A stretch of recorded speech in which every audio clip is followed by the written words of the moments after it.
शुक्रवार संतोषी माता व्रत कथा।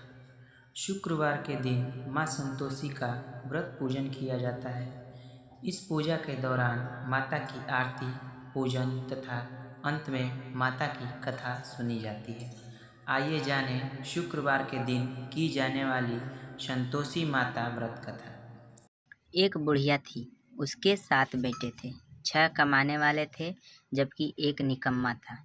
बुढ़िया 6 बेटों की रसोई बनाती, भोजन कराती और उनमें से जो कुछ जूठन बचती वह 7वें बेटे को दे देती। एक दिन वह पत्नी से बोला, देखो मेरी माँ को मुझ पर कितना प्रेम है। वह बोली, क्यों नहीं, सबका जूठा जो तुमको खिलाती है। वह बोला, ऐसा नहीं हो सकता है, मैं जब तक अपनी आँखों से न देख लूँ मान नहीं सकता। बहू हंसकर बोली, देख लोगे तो मानोगे। कुछ दिन बाद त्योहार आया। घर में 7 प्रकार के भोजन और चूरमे के लड्डू बने। वह जांचने को सिर दुखने का बहाना कर पतला वस्त्र सिर पर ओढ़े रसोई घर में सो गया। वह कपड़े में से सब देखता रहा। 6 भाई भोजन करने आए। उसने देखा माँ ने उनके लिए सुंदर आसन बिछा, नाना प्रकार की रसोई परोसी और आग्रह करके उन्हें जमाया। वह देखता रहा। 6 भोजन करके उठे तब माँ ने उनकी जूठी थालियों में से लड्डुओं के टुकड़े उठाकर एक लड्डू बनाया। जूठन साफ कर बुढ़िया माँ ने उसे पुकारा, बेटा 6 भाई भोजन कर गए, अब तू ही बाकी है, उठ, तू कब खाएगा। वह कहने लगा, माँ मुझे भोजन नहीं करना, मैं अब परदेश जा रहा हूँ। माँ ने कहा, कल जाता हो तो आज चला जा। वह बोला, हाँ आज ही जा रहा हूँ। यह कहकर वह घर से निकल गया। 7वें बेटे का परदेश जाना। चलते समय पत्नी की याद आ गई। वह गौशाला में कंडे उपले थाप रही थी। वहाँ जाकर बोला, हम जावे परदेश, आवेंगे कुछ काल, तुम रहियो संतोष से धर्म अपने पाल। वह बोली, जाओ पिया आनंद से, हमारो सोच हटाए, राम भरोसे रह, हम ईश्वर तुम्हें सहाय। 2 निशानी अपना देख धरू में धीर, सुधी मति हमारी, बिसारियो रखियो मन गंभीर। वह बोला, मेरे पास तो कुछ नहीं, यह अंगूठी है, सो ले और अपनी कुछ निशानी मुझे दे। वह बोली, मेरे पास क्या है, यह गोबर भरा हाथ। यह कहकर उसकी पीठ पर गोबर के हाथ की थाप मार दी। वह चल दिया। चलते चलते दूर देश पहुंचा। परदेश में नौकरी। वहाँ एक साहूकार की दुकान थी। वहाँ जाकर कहने लगा, भाई मुझे नौकरी पर रख लो। साहूकार को ज़रूरत थी, बोला रह जा। लड़के ने पूछा, तनख्वाह क्या दोगे। साहूकार ने कहा, काम देख कर दाम मिलेंगे। साहूकार की नौकरी मिली। वह सुबह 7 बजे से 10 बजे तक की नौकरी बजाने लगा। कुछ दिनों में दुकान का सारा लेन देन, किताब हिसाब, ग्राहकों को माल बेचना, सारा काम करने लगा। साहूकार के 7-8 नौकर थे। वे सब चक्कर खाने लगे, यह तो बहुत होशियार बन गया। सेठ ने भी काम देखा और 3 महीने में भी उसे आधे मुनाफे का हिस्सेदार बना दिया। वह कुछ वर्ष में ही नामी सेठ बन गया और मालिक का सारा कारोबार उस पर छोड़कर चला गया। पति की अनुपस्थिति में सास का अत्याचार। इधर उसकी पत्नी को सास ससुर दुख देने लगे। सारी गृहस्थी का काम करा के उसे लकड़ी लेने जंगल में भेजते। इस बीच घर के आटे में जो भूसी निकलती उसकी रोटी बनाकर रख दी जाती और फूटे नारियल की नारेली में पानी। एक दिन वह लकड़ी लेने जा रही थी। रास्ते में बहुत सी स्त्रियां संतोषी माता का व्रत करती दिखाई दी। संतोषी माता का व्रत। वहाँ खड़ी होकर कथा सुनने लगी और पूछा, बहनों तुम किस देवता का व्रत करती हो और उसके करने से क्या फल मिलता है। यदि तुम इस व्रत का विधान मुझे समझा कर कहोगे तो मैं तुम्हारा बड़ा एहसान मानूंगी। तब उनमें से एक स्त्री बोली, सुनो, यह संतोषी माता का व्रत है। इसके करने से निर्धनता, दरिद्रता का नाश होता है और जो मन में कामना हो सब संतोषी माता की कृपा से पूरी होती है। तब उसने उससे व्रत की विधि पूछी। संतोषी माता की व्रत विधि। वह भक्तिनी स्त्री बोली, सवा आने का गुड़ चना लेना, इच्छा हो तो 5.25 आने का लेना या 1.25 का ही सहूलियत के अनुसार लाना। बिना परेशानी और श्रद्धा व प्रेम से जितना भी बन पड़े सवाया लेना। प्रत्येक शुक्रवार को निराहार रहकर कथा सुनना, इसके बीच क्रम टूटे नहीं, लगातार नियम पालन करना।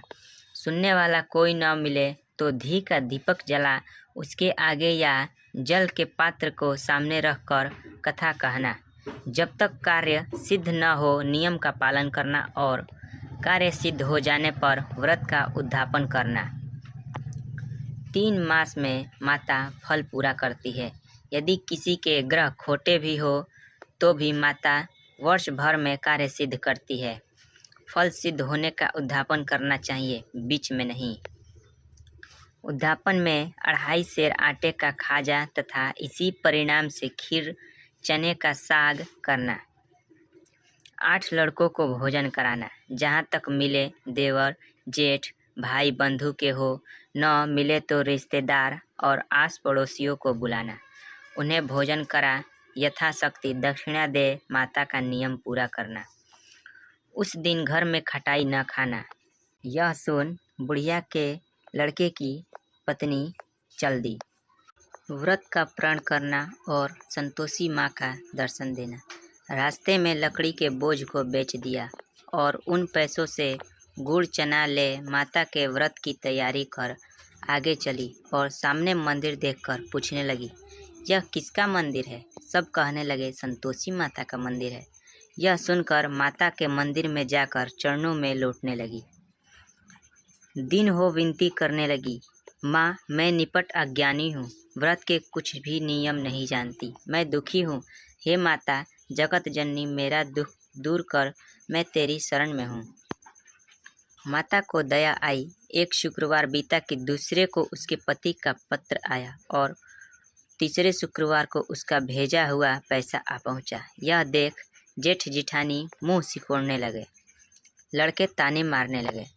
काकी के पास पत्र आने लगे, रुपया आने लगा, अब तो काकी की खातिर बढ़ेगी। बेचारी सरलता से कहती, भैया कागज आवे रुपया आवे, हम सब के लिए अच्छा है।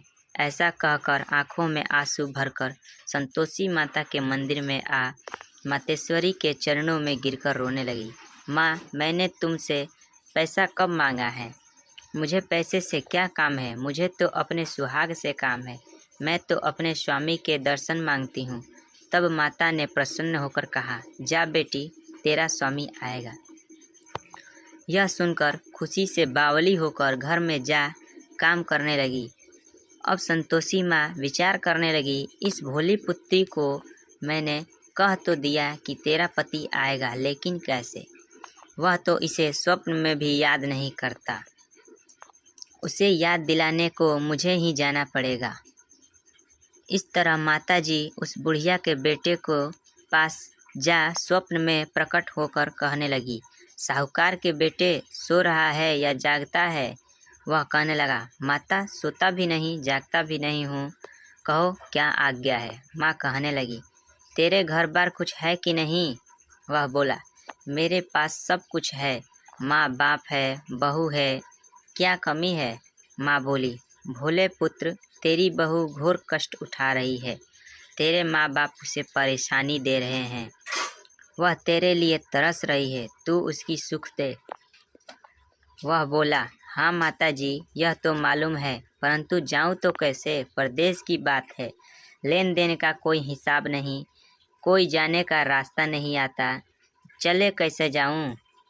माँ कहने लगी, मेरी बात मान, सवेरे नहा धोकर संतोषी माता का नाम ले, घी का दीपक जला, दंडवत कर दुकान पर जा बैठ।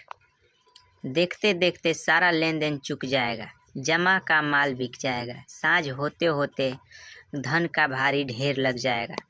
अब बूढ़े की बात मानकर वह नहा धोकर संतोषी माता को दंडवत घी का दीपक जलाकर दुकान पर जा बैठा। थोड़ी देर में देने वाले रुपया लाने लगे, लेने वाले हिसाब लेने लगे। कोठे में भरे सामान के खरीदार नकद दाम दे सौदा करने लगे। शाम तक धन का भारी ढेर लग गया। मन में माता का नाम ले, चमत्कार देख प्रसन्न हो घर ले जाने के वास्ते गहना कपड़ा सामान खरीदने लगा। यहाँ काम से निपट तुरंत घर को रवाना हुआ। उधर उसकी पत्नी जंगल में लकड़ी लेने जाती है। लौटते वक्त माता जी के मंदिर में विश्राम करती। वह तो उसके प्रतिदिन रुकने का जो स्थान ठहरा। धूल उड़ती देखकर वह माता से पूछती, हे माता, यह धूल कैसे उड़ रही है? माता कहती, हे पुत्री, तेरा पति आ रहा है। अब तू ऐसा कर, लकड़ियों के 3 बोझ बना ले। एक दिन नदी के किनारे रख और दूसरा मेरे मंदिर व तीसरा अपने सिर पर। तेरे पति को लकड़ियों का गट्ठर देख मोह पैदा होगा। वह यहाँ रुकेगा, नाश्ता पानी खाकर माँ से मिलने जाएगा। तब तू लकड़ियों का बोझ उठाकर जाना और चौक में गट्ठर डालकर जोर से आवाज़ लगाना, लो सासू माँ, लकड़ियों का गट्ठर लो, भूसी की रोटी दो, नारियल के खोपड़े में पानी दो। आज मेहमान कौन आया है? माता जी ने बहुत अच्छा कहकर वह प्रसन्न मन से लकड़ियों के 3 गट्ठर बनाई। एक दिन नदी के किनारे पर और एक माता जी के मंदिर पर रखा। इतने में मुसाफिर आ पहुंचा। सूखी लकड़ी देख उसकी इच्छा उत्पन्न हुई कि हम यहीं विश्राम कर लेते हैं और भोजन बनाकर खा पीकर घर जाएंगे। इसी तरह रुककर भोजन बना विश्राम करके गांव को गया। सबको प्रेम से मिला। उसी समय सिर पर लकड़ी का गट्ठर लिए वह उतावली सी आती है। लकड़ियों का भारी बोझ आंगन में डालकर जोर से 3 आवाज़ देती है, लो सासू माँ, लकड़ियों का गट्ठर लो, भूसी की रोटी दो, आज मेहमान कौन आया है? यह सुनकर उसकी सास बाहर आकर अपने सिर पर दिए कष्टों को भुलाने की हेतु कहती है, बहू, ऐसा क्यों कहती हो? तेरा मालिक ही तो आया है। आ बैठ, मीठा भात खा, भोजन कर, कपड़े गहने पहन। उसकी आवाज़ सुन उसका पति बाहर आता है। अंगूठी देख व्याकुल हो जाता है। माँ से पूछता है, माँ, यह कौन है? माँ बोली, बेटा, यह तेरी बहू है। जब से तू गया तब से सारे गांव में भटकती फिरती है। घर का काम काज कुछ नहीं करती। 4 पहर आकर खा जाती है। वह बोला, ठीक है माँ, मैंने इसे भी देखा और तुम्हें भी। अब दूसरे घर की ताली दो, उसमें रहूँगा। माँ बोली, ठीक है, तेरी जैसी मर्जी। तब वह दूसरे मकान की तीसरी मंजिल का कमरा खोले सारा सामान जमाया। एक दिन में राजा के महल जैसा ठाट बाट बन गया। अब क्या था, बहू सुख भोगने लगी। इतने में शुक्रवार आया। शुक्रवार व्रत के उद्यापन में हुई भूल, किया खटाई का इस्तेमाल। उसके पति से कहा, मुझे संतोषी माता के व्रत का उद्यापन करना है। पति बोला, खुशी से कर लो। वह उद्यापन की तैयारी करने लगी। जिठानी के लड़कों को भोजन के लिए कहने गई। उन्होंने मंजूर किया, परंतु पीछे से जिठानी ने अपने बच्चों को सिखाया, देखो, भोजन के समय खटाई मांगना, जिससे उसका उद्यापन पूरा न हो। लड़के जिमने आए, खीर खाना पेट भर खाया, परंतु बाद में खाते ही कहने लगे, हमें खटाई दो, खीर खाना हमको नहीं भाता।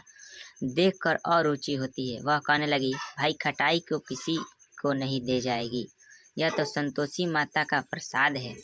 लड़के उठ खड़े हुए बोले, पैसा लाओ। भोली बहू कुछ नहीं जानती थी, उन्हें पैसे दे दिए।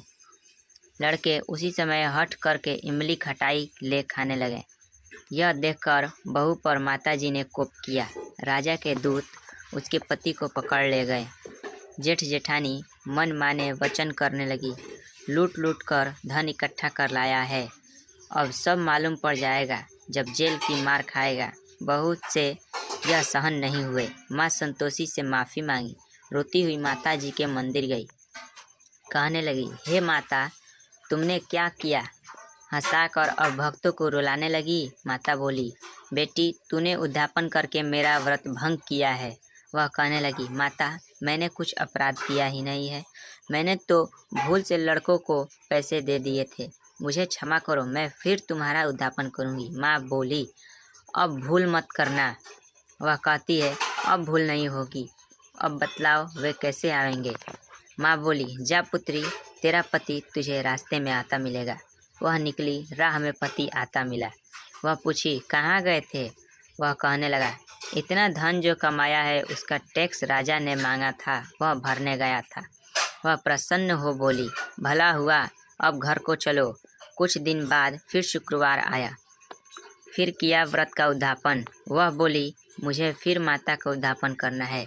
पति ने कहा, करो। फिर जेठ के लड़कों को भोजन करने को गई। जेठानी ने एक दो बातें सुनाई और सब लड़कों को सिखाने लगी, तुम सब लोग पहले ही खटाई मांगना। लड़के भोजन से पहले कहने लगे, हमें खीर नहीं खानी, हमारा जी बिगड़ता है, कुछ खटाई खाने को दो। वह बोली, खटाई किसी को नहीं मिलेगी, आना हो तो आओ। वह ब्राह्मण के लड़के लाकर भोजन कराने लगी। यथाशक्ति दक्षिणा की जगह एक एक फल उन्हें दिया। संतोषी माता प्रसन्न हुई। संतोषी माता का फल। माता की कृपा होते ही 9वें मास में उसके चंद्रमा के समान सुंदर पुत्र प्राप्त हुआ। पुत्र को पाकर प्रतिदिन माताजी के मंदिर को जाने लगी। माँ ने सोचा, यह रोज आती है, आज क्यों न इसके घर चलूं। यह विचार कर माता ने भयानक रूप बनाया। गुड़ चने से सना मुख, ऊपर सूंड के समान होठ, उस पर मक्खियाँ भिन भिन कर रही थी। देहली पर पैर रखते ही उसकी सास चिल्लाई, देखो रे, कोई चुड़ैल डाकिन चली आ रही है, लड़कों इसे भगाओ नहीं तो किसी को खा जाएगी। लड़के भगाने लगे, चिल्लाकर खिड़की बंद करने लगे। बहू रोशनदान में से देख रही थी। प्रसन्नता से पगली बन चिल्लाने लगी, आज मेरी माता जी मेरे घर आई हैं। वह बच्चे को दूध पीने से हटाती है। इतने में सास का क्रोध फट पड़ा। वह बोली, क्या उतावली हुई है, बच्चे को पटक दिया। इतने में माँ के प्रताप में से लड़के ही नजर आने लगे। वह बोली, माँ, मैं जिसका व्रत करती हूँ यह संतोषी माता है। सबने माता जी के चरण पकड़ लिए और विनती कर कहने लगे, माता, हम मूर्ख हैं, अज्ञानी हैं, तुम्हारे व्रत की विधि हम नहीं जानते। व्रत भंग कर हमने बड़ा अपराध किया है। जग माता, आप हमारा अपराध क्षमा करो।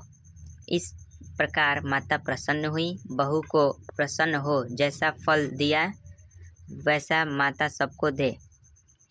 जो पढ़े उसका मनोरथ पूर्ण हो। बोलो संतोषी माता की जय।